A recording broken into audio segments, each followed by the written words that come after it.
आपको जहाँ तक आपने आफाक भाई की बात की, तो मैं ये कहूँगा कि मकाफात अमल होना ज़रूरी है। 18 तारीख को उनका योम तासीस है, जैसे वो मना रहे हैं। देखिए, जिन्होंने बैतुल हमज़ा शहीद करवाया या तुड़वाया, जो भी करवाया, जो MKM लंदन जो है उनके पास भी 90 रहा नहीं।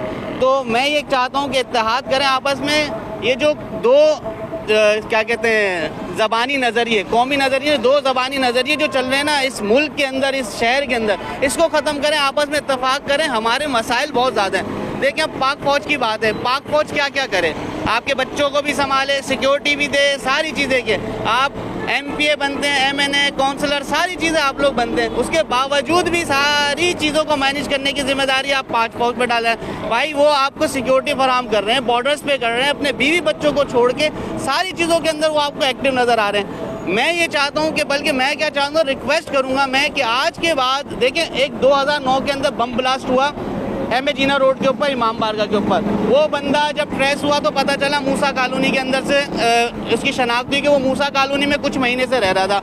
जिस तरीके से आप बोलते हैं ना कि जिसको देखो हल्का ही नहीं आता, हमारा मैंडेट है, हमारा मैंडेट है, हमारे इतने वोटर हैं, इतने, अगर ये वोटर तुम्हारे गली मोहल्ले में हैं तो कैसे दहशतगर्दी हो रही है? बाहर से आके तुम्हारी गली मोहल्ले के अंदर जब कोई रह रहा है तो कैसे ये पॉसिबल है कि आप उसको शनाख्त नहीं करते? अगर आप शनाख्त नहीं कर रहे तो फिर ये वोटर्स का और ये काउंसलर का, आज के बाद मोबाइल स्नैच हो या कोई भी दहशतगर्दी का वाक़या हो, काउंसलर से लेके MNA तक, उसके खिलाफ FIR काटने, पुलिस की भी जिम्मेदारी बनती है और ये सियासी जमातों की भी जिम्मेदारी बनती है कि अगर उनके वोटर्स हैं, ये सारी चीज़ें हैं, गली मोहल्ले में उनका अच्छा ग्रिप है, तो उनके खिलाफ काटें। देखें कैसे बंद नहीं होगी। भाई, आपने इत्तेहाद की बात की है कराची के दीगर जमातों के हवाले से, ये इत्तेहाद कौन करना, सलमान भाई, कौन करवाएगा इत्तेहाद? देखें, ज़ाती मफादात ख़त्म करें, अपनी अना को ख़त्म करें, कोई मसला नहीं है। देखिए, अभी हमारे पास ये कोई ऐसा नहीं है कि 5 साल बाद फिर हम आके कुछ चेंज ला देंगे। अभी जो करना है इत्तेहाद कर लें, ये लास्ट जनरेशन है, उसके बाद चीज़ें और ख़राब होंगी। 70 साल 77 साल हो गए, कोई एक चेंजिंग बताएं आपके इस मुल्क में कोई अच्छी बेहतरी हुई हो, कोई अचीवमेंट हुई हो? डाउन से डाउन होता जा रहा है। कोई एक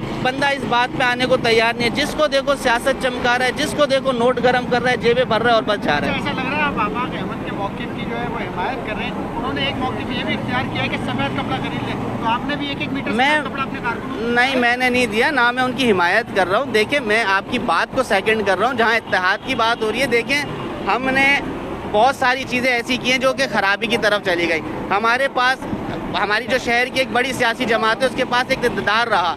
अगर वो इस इक़्तिदार का फ़ायदा उठाते, शहर के अंदर कैडेट स्कूल कॉलेज बनाते, हर डिस्ट्रिक्ट के अंदर सिविल हॉस्पिटल्स बनाते, तो आज हमारा मैंडेट कहाँ खड़ा था? हमें डाउनफॉल जो किया हमारे जो पुराने सियासतदान हैं उन्होंने किया, जिसकी वजह से आज ये सारा भुगतान हम उठा रहे हैं। तो मैं इसलिए कहता हूँ मेरे भाई, पहले अपने आप को सही करो। और मेरी रिक्वेस्ट है मीडिया के तवज्जुह से कि आज के बाद ये ना बोलें कि हमारी सारी सिक्योरिटी पाक फौज करेगी। वो तुम्हारी गलियों में आके तैनात हो जाएगी, तुम्हारे बॉर्डरों के अंदर दुश्मन घुस जाएंगे। इतनी सारी सियासी जमातें हैं, आप लोग एक नई सियासी जमात लेकर आ गए, लोगों का तो एतमाद वैसे ही उठ चुका है, आप पर क्यों एतमाद? हम ये थोड़ी कह रहे हैं कि हमें वोट दें, हम तो सिर्फ अवेयरनेस दे रहे हैं, हम मोटिवेशन दे रहे हैं कि भाई ये हकीकत है, ये राइट से इसको इस्तेमाल कर लो। अगर आप सोए हो, जहनी तौर पे माफ हुए हो, तो उसको दिमाग को खोल लो बस। हमने कोई ये थोड़ी बोला कि हमें वोट बैंक दिया जाए।